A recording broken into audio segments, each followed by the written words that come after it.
Hi guys, আজ আমার 14 years anniversary complete হলো। তো দেখতে দেখতে কেমন করে জানি 14 বছর কমপ্লিট করে ফেললাম। তো ভাবাই গেল না সেই আমার ছোট্ট ছেলেটাও একটু একটু করে বড় হয়ে গেছে। তো আজকে আমি স্পেশালি এই ভিডিওটা বানিয়েছি আমার মার জন্য, কারণ গত বছর আমার অ্যানিভার্সারিতে আমি আমার মাকে নিয়ে এসেছিলাম। মার সাথে একটু বাইরে ঘুরতে গেছি, অনেক আনন্দ হয়েছে। আমার শাশুড়ি মা ছিল, আমার মা ছিল, এমনি তো বাড়ির লোকজনকে তো সবাইকেই মিস করি এই দিনটাতে। কারণ এই দিনটাতে একদিন আমি আমার বাপের বাড়ি ছিলাম, সেই দিনটা আজকে আমি অন্যের ঘরে চলে এসেছি।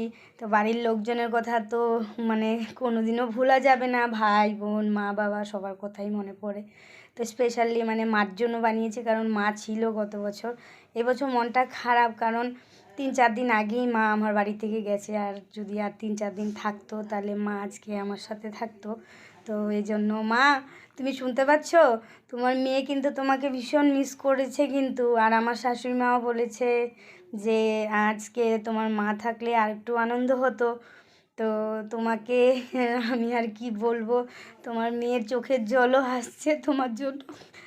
আর বেশি কিছু বলতে পারছি না, কারণ একদিন তোমার কোলে ছিলাম, আজ আমি পরের ঘরে চলে এসেছি। তুমি দূরে থেকে আমাকে আশীর্বাদ করবে, আমি যেন সুখে আমার বাকি জীবনটা কাটাতে পারি। তো মা, তোমাকে মেসেজটা করেছি, তোমাকে পাশে পেলে আর একটু ভালো হতো। তুমি ভালো থেকো, সুস্থ থেকো। বাবা তো ছেড়ে চলে গেছে, তুমি আমাদেরকে ছেড়ে তাড়াতাড়ি যাবে না। তাই এই দিনটাতে তোমাদের কথা বেশি মনে পড়ছে, তোমাদেরকে মিস করছি। এখন আসি, টাটা।